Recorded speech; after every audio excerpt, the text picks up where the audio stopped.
Magpapalit ka ba ng seal sa iyong torque drive? Tuturuan kita kung paano diskarte nang hindi na pinupukpok pa.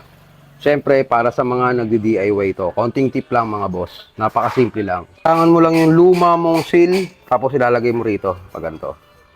Yan. Alright. Yan.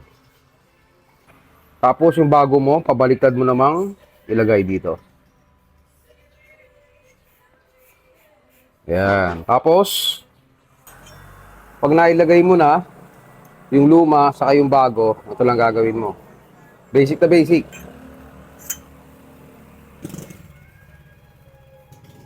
Yun na. Papasil mo, andun na. Diba? Tapos naman, yung isa pa, dito sa ilalim, ganito rin na gagawin natin. Pabaliktad din natin siya, ikakabit. Ano? Pag ganyan. Tapos, ilalagay mo lang to dito. Tapos, pipislin mo lang pag ganito. Okay na. Hindi ka na nagpukpok, baby.